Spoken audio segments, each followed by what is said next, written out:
Melbourne Recital Centre and its spectacular performance spaces have drawn accolades from Australia and around the world. But it's the music that gives life to the spaces, and the centre has worked to establish an artistic program that fulfills the ambitious vision articulated in the original design brief as a showcase for Australian musical excellence in all forms. Although the venue was originally envisaged as a space dedicated to classical chamber music, the centre's program quickly grew to include diverse musical genres, reflecting the Victorian community in all its diversity and providing opportunities for musicians working in all styles. Well, I think the wonderful thing that has enabled us to focus on a diversity of genres is the fact that it's all around music. It's not like the Arts Centre, which has a much broader remit, but we are concentrating totally on the best aspects of the building, which are about its acoustics and about the intimacy and warmth. From an initial season of 117 performances, the centre has grown to host 5 times that number now. It's hosted hundreds of ensembles, most of them Australian. It's won numerous Helpman Awards, been nominated as Melbourne's best contemporary music venue, and is now recognised internationally as one of the great halls for music in Australia.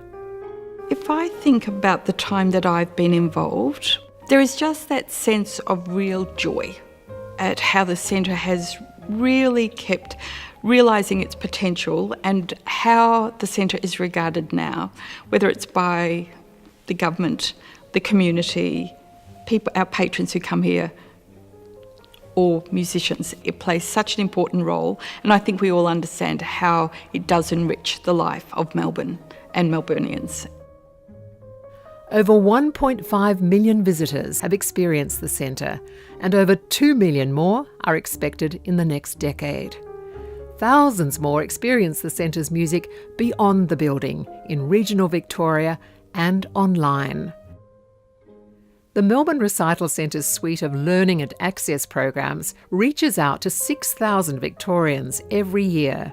The centre complements the fine work being done by others in this sphere, concentrating its efforts to provide access for all in regional centres, for the very young and the very old, people for whom the emotional and social benefits are so impactful.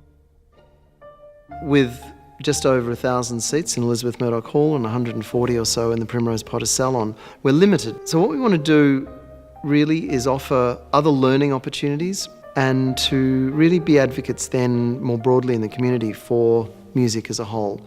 So we have our Young Artist Development program, which includes things like the Accelerando program, masterclasses, our talk series, the Great Romantics competition and the Bach competition. And then we have programs for children from 0 through to 4 years of age, all the way through to our Music Always program for aged care facilities and assisted living centres.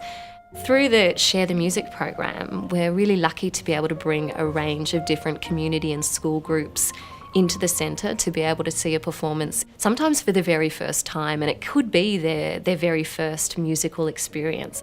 I feel like I have one of the best jobs in the world, where every day I get to see the impact of that generosity for audience members across Victoria.